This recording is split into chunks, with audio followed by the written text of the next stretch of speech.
She was just a quiet passenger sitting in seat 14A, the kind you barely notice on a normal flight. But nothing about this flight was normal. From the moment the cabin lights flickered and the captain's voice cracked over the speakers, something in the air felt wrong.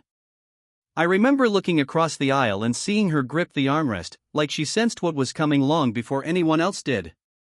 No one could imagine that within minutes, both pilots would collapse, leaving the plane drifting off course with over 100 lives depending on a miracle. The crew scrambled, passengers panicked, and alarms began to echo through the cockpit door. In the middle of that chaos, someone whispered my call sign, a name I hadn't heard in years, a name tied to a past I thought I had left behind. And when two F-22s suddenly appeared outside the windows, flying dangerously close, it felt like the sky itself was calling me back into something I wasn't ready for. All eyes turned toward 14A, and toward me. But before anyone could understand what was happening, the plane jolted again, and a new warning blared, one that changed everything. The warning tone echoed through the cabin, sharp and cold, but no one knew what it meant. The crew tried to stay calm, yet their eyes kept moving toward the cockpit door like they were waiting for anyone, to take control. I could feel passengers staring at me, confused by how that old call sign had slipped out, as if someone on board knew more about me than they should. And right there in 14A, the woman who had been silent since boarding finally looked up. Her eyes held a strange mix of fear and recognition, like she understood the meaning behind the F-22s outside.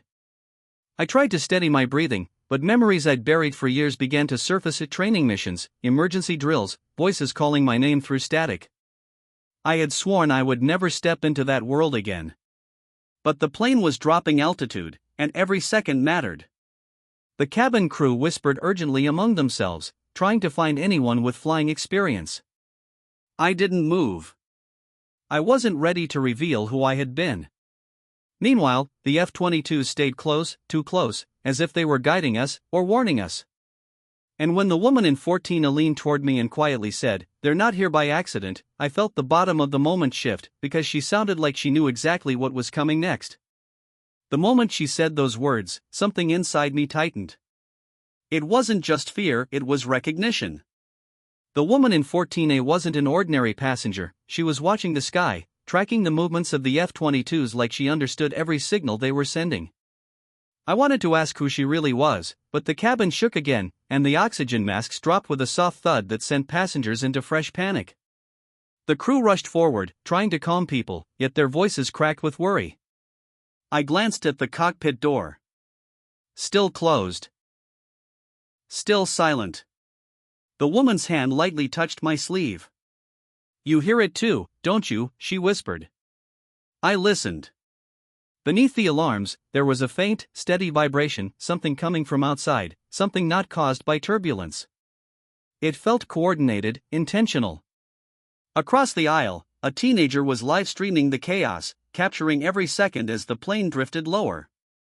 A man in the back was arguing with a flight attendant, insisting the military jets were signaling danger. Another woman prayed softly, her voice trembling with hope and fear. All of it swirled together, and the tension only grew. I could sense the story inside this flight was bigger than a medical emergency. Bigger than a simple malfunction. And when the woman in 14A finally whispered her name, everything around me seemed to pause, because it was a name I hadn't expected to ever hear again. The plane shuddered violently, tossing passengers against their seatbelts. The alarms blared louder, echoing through every corner of the cabin, mixing with terrified screams and shouted instructions. I gripped the armrest of 14A, trying to steady myself, but my eyes never left the cockpit door. Every second it stayed closed, the tension mounted, as if the answers or the disaster were trapped behind it. The woman beside me leaned closer. "They're testing us," she said, her voice low but urgent. "They need to see if you're ready."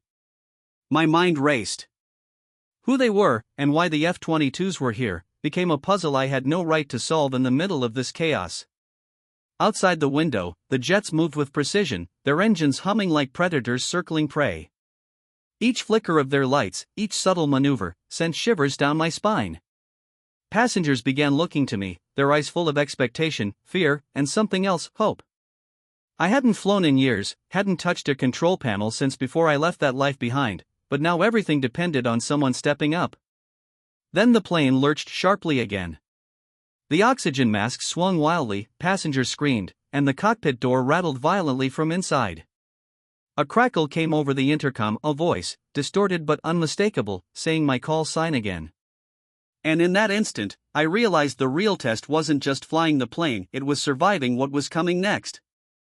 Just when I thought the tension couldn't rise any higher, the plane's navigation system flickered and went completely dark. The monitors that usually guided us now displayed only a series of cryptic numbers and flashing warnings. Gasps and murmurs rippled through the cabin. I looked at the woman in 14A, her calmness had vanished. She gripped my arm tightly. "It's not just the pilots," she whispered. "Someone's inside the plane with us."